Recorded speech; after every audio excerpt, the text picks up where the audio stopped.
2019 is poised to be a busy year for Special Counsel Robert Mueller, who is expected to finalize his report into Russian interference into the 2016 campaign at some point, although we've heard those predictions before, and yet the investigation goes on. Our chief intelligence correspondent, Catherine Herridge, is here live to take us in depth on the important events and key people who have changed the course of this probe. Good evening, Catherine. And good evening. Documents, text messages, and congressional testimony reviewed by Fox News show 8 days in May 2017, right after the FBI director was fired, are a pivotal period. With no hard evidence of collusion, senior FBI and DOJ officials apparently pushed back against the White House.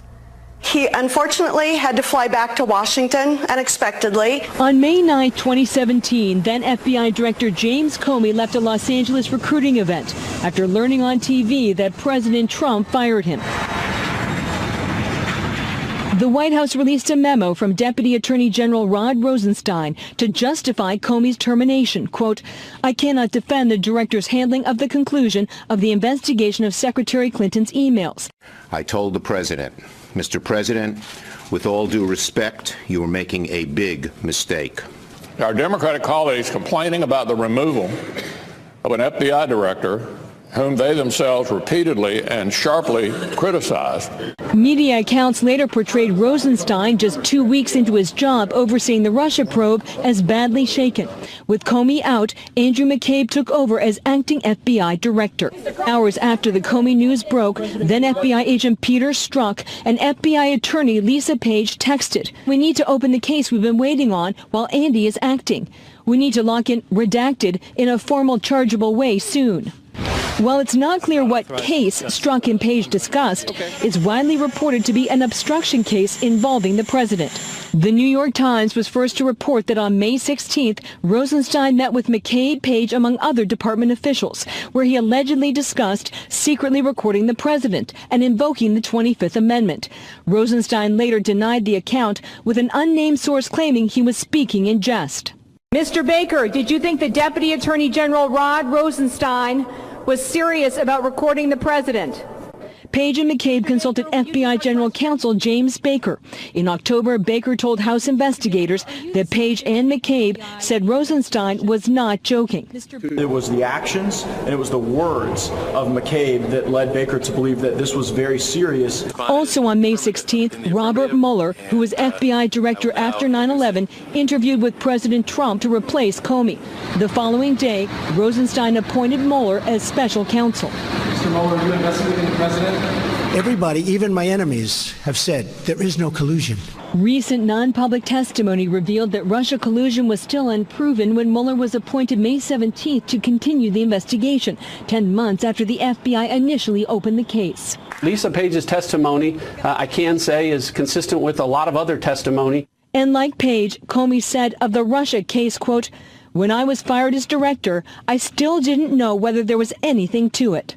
May is the month in which they breathe new life into what was a dying accusation about collusion.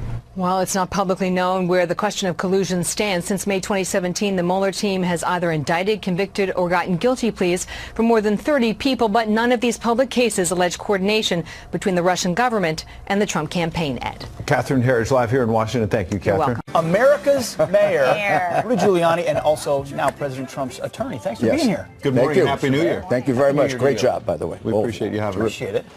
You have been tweeting, and we're going to get to Bob Mueller. And well, he taught me how to, the president taught me how to do it. Taught you. He did, personally. So you were tweeting yesterday about Nancy Pelosi. What do you think about her being out in Hawaii while the president's at the White House? Well, I think it's a real sign that this is a total political calculation, that she doesn't mind the government being closed as long as she can, I don't think vacation, but as long as she can wait until she's speaker. That's fine, but then don't accuse the president of politics. You're the ones playing politics. And the reality is the president has been sitting there ready to make a deal from the beginning of all this. And he can't force them to make a deal. You can't force a person to come to the table. All you can do is embarrass them to do it. Is he doing enough to embarrass them? I don't know what else he can do. I mean, there's not. They're eventually going to make a deal of some kind. They always do. But I think this is an indication of who's responsible for this. Even though he had to initiate it, this didn't have to happen this way. And the reality is, this thing about a wall is totally crazy. I mean, they all voted for it. They were all in favor of it. She was in favor of it. Now she says it's immoral. So I hope she went to confession. I mean, this is, my God. I mean, she's a Catholic. I mean, she did something immoral. The wall is hardly immoral. Schumer should go talk to Bibi Netanyahu about the wall in Israel, which Bibi says is 99% effective, if not 100% effective. Most of the killings have stopped since they put in the wall. We want to talk about Mueller, as I said, but I don't want to forget, as New York City's mayor, especially around 9/11, your love of law enforcement, first responders, this Officer Singh out in California. It's a story that just breaks your heart. An unnecessary murder. I guess maybe they were all unnecessary, but some are more than others. This could have been prevented by just a reasonably sensible policy. I mean, and the president is blaming the Democrats to get them off their backsides and do something about this.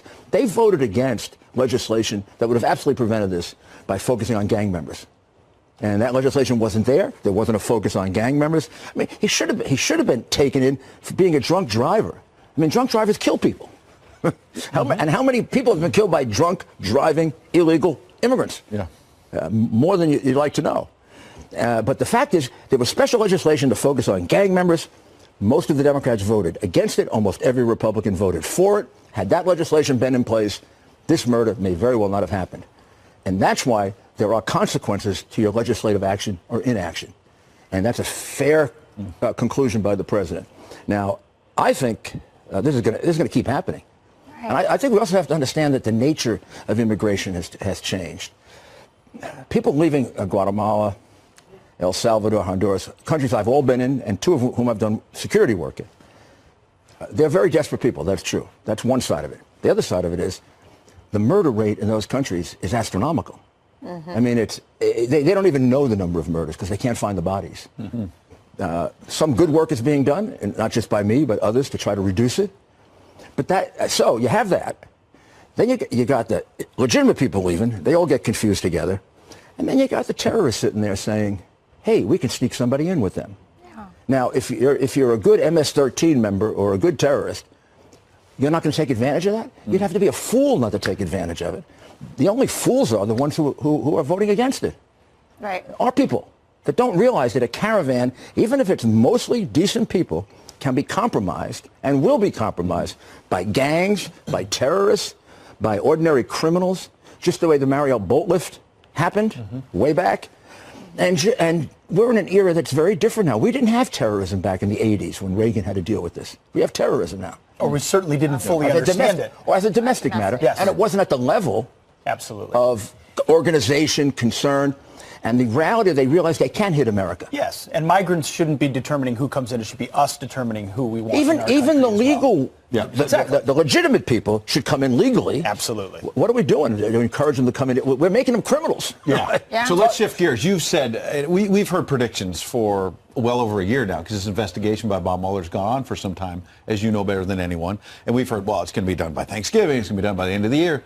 What's your ultimatum for this? My ultimatum is put up or shut up, Bob. I mean, you know, what do you have? There are those of us who believe you don't have anything on collusion. And by the way, if you did, it's not a crime. So what the heck are you doing? Do you have anything that shows the President of the United States was involved in a conspiracy to hack the DNC with Russia? Of course you don't. But if you do, put out a report or give it to the Justice Department. Let them review it. Make sure it's not classified or whatever. Put out a report. We're ready to rebut it. I have the report ready for 2 months. We can show. No, we can. We've heard Mueller might be coming out in February. Is that what you're hearing, or what's your sense? I mean, oh gosh almighty! First he was coming out in March, and then in May, and then he go. We're in now the 4th degree of separation from the non-crime collusion. Mm-hmm. We went to the non-crime obstruction of justice. That didn't work out for him. So then he moved on to campaign contributions, which, by the way, are not violative of the campaign finance law. You can pay a judgment or a claim against you. That's not a campaign expense. The Edwards case determined that. That's another non-crime they're investigating. And then they're looking at now the Russia tower. Mm-hmm. Well, they should go to Moscow. There is no tower. It didn't get built. It didn't get beyond a non-binding letter of intent, which is like a wish. And so, okay, Bob, let's forget those other three. What do you got on? What do you have on collusion? Exactly. If you don't have a darn thing on collusion, the whole thing is a phony. Well, recently you've said the president will not speak to Bob Mueller over your dead body. Well, you know why? Still say conversations are ongoing. Because of their unethical behavior. I mean, or grossly negligent behavior. All those texts of Strzok and Page deleted after they find out that Strzok is texting that he hates Trump, that he's going to get him, that he's going to stop him, and if he can't stop him, he has an insurance policy to get him out of office. I believe Mueller is the insurance policy to get him out of office. Well, they said it's a technical I'm not glitch. just saying that. Strzok was his first investigator. How is it that the ones eliminated are all the ones that he did when he was working for Mueller? Right. All of a sudden, they wipe out his phone, and the ones missing are the ones when he was working for Mueller. Why? Because just maybe it would be very embarrassing if he was saying the same things while working for the holier-than-thou special counsel. And he was saying, I hate Trump. I'm going to get Trump. We're going to get him any way we have. We're framing Flynn. We're not going to tell him he has a right to counsel. And Comey approved that. Comey even said, I wouldn't have gotten away with that with a more experienced administration. We're going to trap him. We got a statement. He's going to contradict it. We're not going to show him the statement to refresh his recollection. I don't know. That could all be there. So these are 19,000. The person who determined what to eliminate, unless this is a lie, was his records officer, Mueller's records officer, who says that there was nothing of interest there. It's hard to believe that Strzok and Page all of a sudden decided, we're not going to tweet anymore, or we're not going to text anymore about Donald Trump. They seem to be obsessively, compulsively texting about him. Yeah. I mean, I don't know what kind of lovers they were if they were texting about that all the time. Oh, no, I shouldn't have said that. That's terrible. But I mean, this is ridiculous. If this happened on the other side, can you imagine if he asked us for very relevant texts and we said, oh, we had them, but we just, we eliminated them, part of our record keeping. We just eliminated the text between the president and 25 Russians. And these are 19,000 we've never seen and will now never see. As far as I can tell, I mean, I'm hoping there's a way to reproduce them. But I mean, texts only last for a little while. They're not like emails.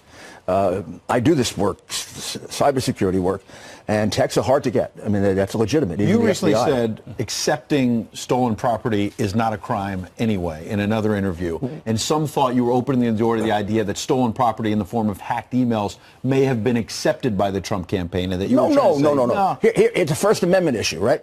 It isn't a stolen property. I mean, it is stolen property, but it has a different nature when it's information. So let's take the Pentagon Papers. Pentagon Papers were stolen property, weren't they? They were stolen from the Pentagon. Given to the New York Times and the Washington Post. Nobody went to jail in the New York Times and Washington Post. We've had revelations during the Bush administration. Abu Ghraib prison. Yeah, Abu Ghraib. All of that is stolen property. It's taken from the government against the law. Once it gets to a media publication, they can publish it. They can publish it for the purpose of informing people. Well, you can't put Assange in a different position than that. He was a guy that communicates. We may not like what he communicates, but he was a media facility. He was putting that information out. Every newspaper station grabbed it and published it. But there was not coordination, you're saying, between the Trump campaign and WikiLeaks? None. I was with Donald Trump day in and day out for the last 4 months of the campaign.